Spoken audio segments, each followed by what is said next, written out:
jackpot game. This is Powerball. Good evening, America. I'm Laura Johnson. Tonight we've got another life-changing jackpot for you.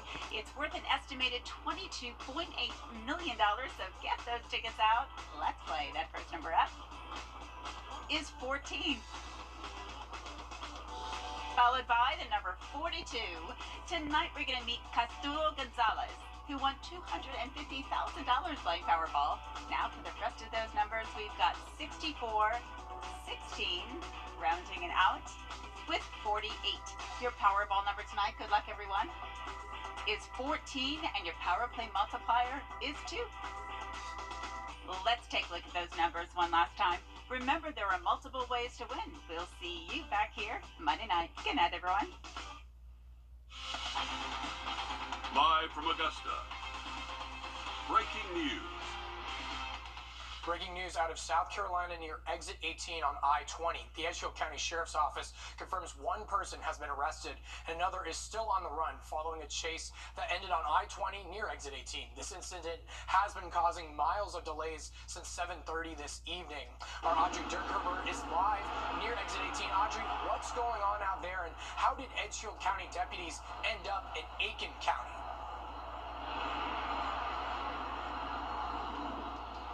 So there's actually currently 6 cop cars on scene, but while we've been here, there's been up to 8 just kind of coming in and out of the scene. It's actually still very active. We heard canines barking. We actually saw people searching over here in the woods with flashlights, kind of looking around in this general area, gathering, talking about what is going on. But it all kind of led and ended at this point. The incident started with just a traffic stop, and while the cop was speaking to the driver outside of the vehicle, the passenger jumped into the driver's seat, then drove down the highway, which led to a police chase down the highway. During the chase, passengers shot multiple rounds at deputies. The driver tried to enter I-20 at this location where we're at currently and lost control, crashing the car. And then one was actually taken into custody after the crash, and then the next person actually got out of the car, continued to run on foot, and we are unsure of what exactly happened. We're still waiting to get details confirmed from then on out, but like I said, it is still very active, and we'll let you know once we get more information. Alrighty, Audrey reporting live from exit 18. Miles of delays on I-20 right now. Thank you for checking in over there in Aiken County, Audrey. Now, sending things over here, more at 11, our tower cam captured an accident that happened just outside our news station around 8 p.m. in the center of Riverwatch Parkway and Alexander Drive. There was an ambulance and multiple emergency service vehicles on scene, but it cleared up within roughly an hour. We've reached out to the Richmond County Sheriff's Office, but there's still no word on any injuries yet. Now checking in with First Meteorologist Emily Acton. Emily, how's it looking for our weekend? It's looking pretty good, Craig. Temperature-wise this afternoon, we reached the 80s, so pretty warm out there, but that's seasonable for this time of year. That's the average high is right around that 80-degree mark. So now we're starting to cool off well into the overnight hours. We're in those middle 60s, and we'll cool off into those lower 50s overnight tonight. So not anything too extreme just yet. That will come later on in our work week. But here's a pickleball forecast for you. If you want to play some sports tomorrow, going to be a great day to get outside. Probably going to need a jacket early in the morning tomorrow. Again, we're going to start off in those 50s, but we'll warm up into the 60s by noon, topping off right around that 70-degree mark for some of us. Other spots will struggle to get out of those 60s, so another cool day for us, Craig. But once we get into the work week, we're really going to have to break out the fall wardrobe. Definitely going to be jacket heavy throughout the week, and I'll let you know about that coming up soon. Alrighty, thanks for the heads up, Emily. Well, after announcing his candidacy for president as an independent instead of a the Richmond County Sheriff's Office is investigating a house fire where 2 people were found dead. Here are some pictures from the scene taken by the Richmond County Fire Department. Deputies were called to a home on Old Louisville Road just before 6:30 this morning. When deputies arrived, they found 2 people dead inside, and the coroner tells us an autopsy has been scheduled. We'll continue to keep you updated as we learn more. Another 2 people also died after being hit by cars in 2 separate incidents last night. Richmond County Coroner says the first victim, who has now been identified as Annie Doyle, was hit by a car on Gordon Highway. She was taken to the hospital where she later died. The second victim, who still has yet to be named, was hit while on Deansbridge Road at Grovetown Drive. He was also taken to the hospital and died from his injuries. Tonight, family and friends came together to remember and honor Joni Mitchell in a balloon release. Last weekend, Joni was hit by an SUV in an apparent hit and run while riding her bike on Lumpkin Road at Fleming Drive. The Richmond County Coroner says she died at the scene, and here's some balloons taking off at that release. Israeli troops are getting... Crowds across the country came out to watch this rare celestial event that darkened the skies today. When News 12 at 11 continues, we'll hear from people that took part in this cool phenomena. Well, we're going to see partly cloudy skies for our Sunday, but overall things are going to stay dry and a little bit on the cooler side. I'll let you know about that, though, coming up after the break. The fresh Radar Network. First just got faster. Did you get a chance to see this rare celestial event this afternoon? Millions of people were in the path of this annual solar eclipse, also called the Ring of Fire. Here at home, we were able to see the partial eclipse right behind me here, which took place around 11:48 this morning and ended around 2:48. And over at USC Aiken, they held a viewing party for this rare event on the lawn of the Ruth Patrick Science Education Center. You could see a few people trying to catch a glimpse of the eclipse. Some even brought out their own telescope. We spoke with the director of the Ruth Science Education Center on what draws people to these kinds of events. We like events like this because they're kind of rare. They do generate some interest and excitement, and we do whatever we can to help the community enjoy those special events. And if you miss this eclipse, the next one will be on April 8th of next year.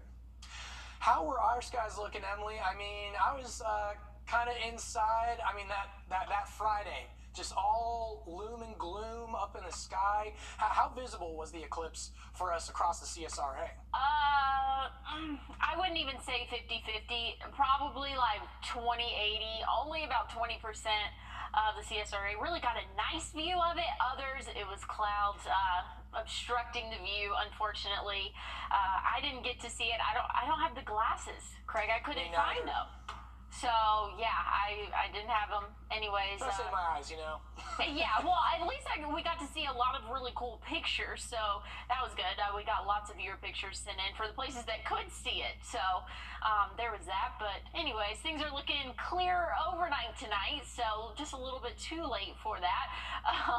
Tomorrow's looking a little bit breezy and cooler, but not as cold as what we can expect throughout our work week. But let's take it back to what we're currently seeing. Temperatures in those middle 60s, and we're going to cool off into those low 50s overnight tonight. But again, conditions are going to be calm and dry.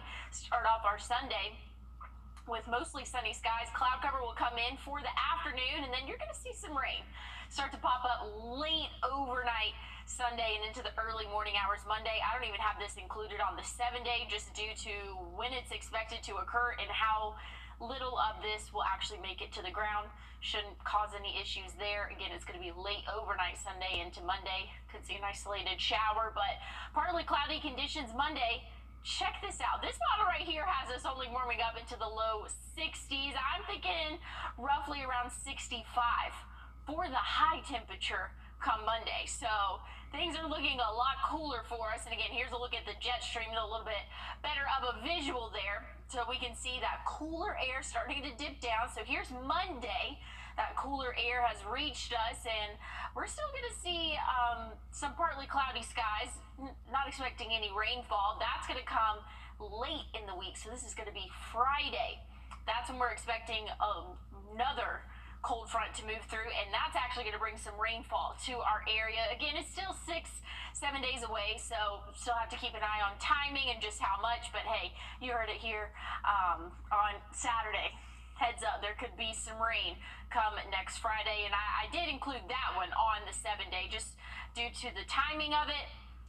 And we're a little bit more confident with that. But hey, check it out, Craig. I mean, we're in the 60s next couple of days, and then we'll warm up to the 70s, but only low 70s. We're roughly 8 to 10 degrees below average for this time of year. So things are getting chilly. Definitely going to need a jacket for most of the week, especially in the mornings this week. This has to be the first time I haven't seen any 80s on the week breakdown, so thanks for that, Emily, and heads up for those jackets. Now, that partial eclipse darkened the sky not just here, but in several states. Omar Villafranca is in San Antonio, Texas, with how the rare event looked around the South. Around high noon at the Alamo, the eyes of Texas and hundreds of visitors were looking towards the sky. What's better than to take your picture in front of the Shrine of Liberty here in the state of Texas with an eclipse in the background? A rare ring of fire eclipse was visible from Oregon through Texas. Ring of fire because the moon doesn't quite cover the sun.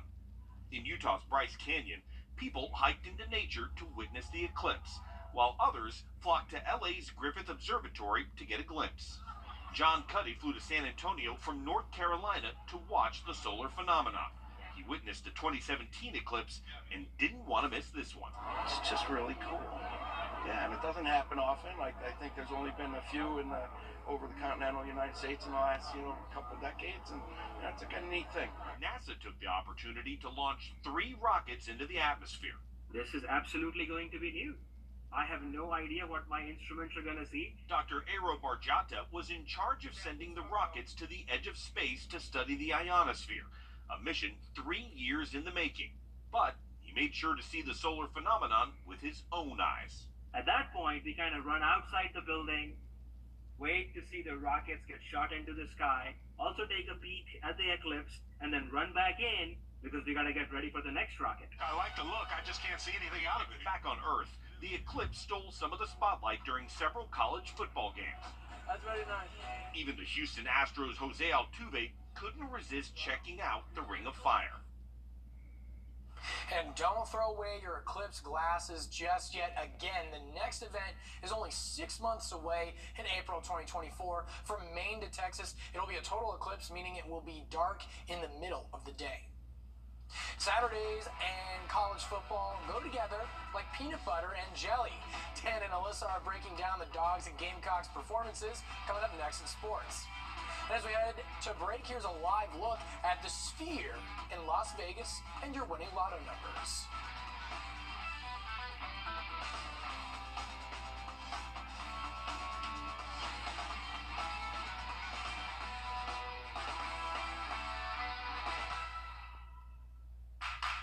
Timeline Sports brought to you by the Hawk Law Group.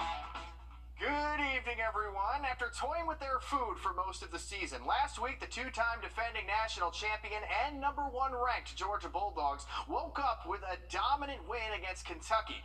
This week, the Dogs traveled to Nashville for a battle with Vanderbilt. Let's get to the second quarter. The game tied at 7. The Dogs are in the red zone. Georgia runs a tight end handoff to the one and only Brock Bowers. He breaks upfield and is called out at about the 3-yard line. That sets up a goal line touchdown by Kendall Milton on the very next play. It's great seeing him out there healthy and doing his thing. He is such a big part of what Georgia tries to do. It's 14-7 Dogs. On Georgia's next possession, they call a reverse to Bowers, and at the end of this play, he gets tackled low, and UGA's all-world tight end went down. Bowers needed to get helped up off the field, and he ended up leaving this game because of this injury. Kirby says Bowers is dealing with an ankle sprain, and his x-rays were negative, but that he'll be evaluated more after getting an MRI back in Athens. The health of Bowers is going to be a huge storyline for this team moving forward, and Vandy kept this one close, but Georgia got the job done on the road, 37-20, moving to 7-0 on the season. Any SEC game is always going to be a challenge. Did we play our best today? No, absolutely. We got our bye week coming up. We're going to watch a film, get better, improve. I always say that every week. There's always areas to improve on. Some weeks more than others, but that's what we're going to do. As QB1 alluded to, the Dogs have next week off before heading down to Jacksonville for their annual rivalry game against the Florida Gators. Let's take a look at how the rest of the top 4 are doing today. Number 2, Michigan was in Ann Arbor hosting Indiana. The Hoosiers struck first, but it was Michigan the rest of the way, scoring 52 unanswered points in this one. The Wolverines remain unbeaten in a blowout win, 52-7. The number 3 Ohio State Buckeyes were in Indiana. Carolina taking on Purdue. The Buckeyes passing attack led by Marvin Harrison Jr. is out here making everyone's secondaries look bad, including Purdue's on this day. The Buckeyes keep rolling over the Boilermakers 41-7. And the number 4 Florida State Seminoles were at home against my Syracuse Orange. Keon Coleman makes a nasty catch right here with one hand going up. This play blew up everything on social media. That's as good as it gets, ladies and gentlemen, and the Seminoles move to 6-0 for the first time since 2015 by dismantling the Cuse 41-3. The South Carolina Gamecocks are fresh off of their bye week, looking to make a second half surge just like they did last year. Tonight, the Gamecocks had the chance to get back into the win column against the Florida Gators. Here's News 12's Alyssa Lyons with a breakdown from Williams-Brice. Listen, everyone is entitled to a vacation. Last week, the Gamecocks had theirs, and I find that once you come back from a vacation, some of you, like me, may struggle to get back to reality, or you pick up a second win and bring the heat. South Carolina couldn't decide against Florida. I'll give you the good stuff first. Gators lead the SEC in fewest yards in the air given up, clocking 144 a game. 144 a game. Spencer Rattler put up 148 in the first half. Here's 20 of them. It landed in the hands of Mario Anderson. He's acting like a video game out there to tie it up at 21 with change to go in the second half. I was ecstatic for him, and I was just calling him Super Mario before the play. I told him to go get in the box, and he did that, so proud of him for that. The thing is, it's not game over until the last Gator leaves the pond. To the second half we go. Here's where things went wrong. The Gamecocks had distance on the Gators, setting up 37-27. They converted 3 fourth downs on the Gators' final 2 drives of the game. Both ended up here in the end zone, making it a 4-point game in the Gators' favor. Disappointing that in situational football like that, we weren't able to get it done. When they have 81 plays for 494 yards and 423 of those are on the ground, it's going to be a tough night. In the air, it's going to be a tough night. The Gamecocks were 1 away from winning on their own 36. Following calls for Hans, and this one might enter Rattler's dream tonight. Florida gets the dub. South Carolina gets to be 2-4, the worst start in a 6-game span under Beamer. They hit the road against Mizzou next week in Columbia. Alyssa Lyons on your side. Well, we didn't measure any rainfall today, and tomorrow's looking to be the same story. I'll have an update on your 7-day coming up after the break. Not enough. Advanced Technology Group is your... Well, not looking too bad for the next 7 days. Definitely cooler than average, Craig, but I don't think we're too mad about it. Not at all. I'm loving the fact there's no 80s on the screen. It's fall, y'all. I love saying that phrase. Yeah, you're welcome. That's all our time here at News 12. I'm Craig Allison, and if you're up early, join Ashley Campbell and Crystal at 6. Have a good night.